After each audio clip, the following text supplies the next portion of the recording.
This is the 4.49-inch barreled Glock 47 MOS Gen 5. Of course, this is chambered in 9mm and a Frankensteinish combo of Glock goodness that you never knew you might need. So let's talk about it.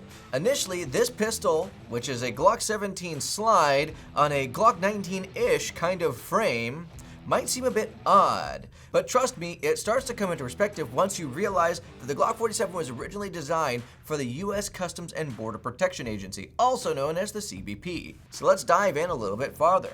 Up top, it's all Glock 17, including the same MOS for mounting your favorite optic. It does have those front and rear slide serrations, which leads to pure Glock reliability and press checking whenever you need it. Slide down just a little bit, and this is where it starts to get a bit different. It has a shortened dust cover that comes straight from the Glock 45, making concealment a bit snappier. Glock, knowing the differences and the details that make a pistol great, being tailored for the Customs and Border Protection Agency, this is something that they had to have to make it easier to unholster and reholster. You get that same marksman barrel on the inside that you'd expect from a Generation 5 Glock.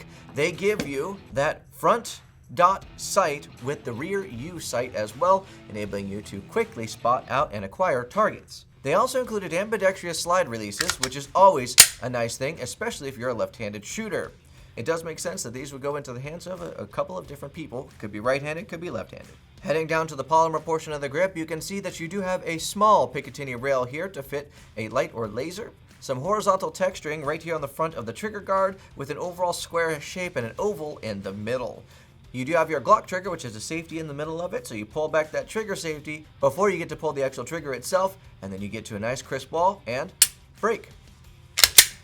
When you release it, you have a nice tactile trigger reset, and then again, a break. Just behind the trigger, you do have your mag release. That mag release does have some vertical texturing on it, allowing you to easily find it without looking, and using it is a breeze. Just below that, you do have that squared Glock texturing you would expect on a Generation 5 Glock, and there are additional back straps in the box. Heading down to the magwell, Glock does give you a flared magwell. It is slightly flared. As you can see, the slight glare right there indicating that there is a slight angle to help you get that in every single time. Okay, here's where they really start to win you over. In the box, they include 3 separate 17-round magazines. But do remember that these accessories can change from time to time, so always check your listing to make sure. In conclusion, the Glock 47 MOS offers the best of both worlds, a full-size Glock performance with improved concealability. Perfect for duty, home defense, or just out shooting with your buddies in style. If you have any experiences with the Glock 47, on duty or as a range day pistol, please leave a review below. We would love to see your comments. That is all I have for you today. God bless. Be safe. It is time to end.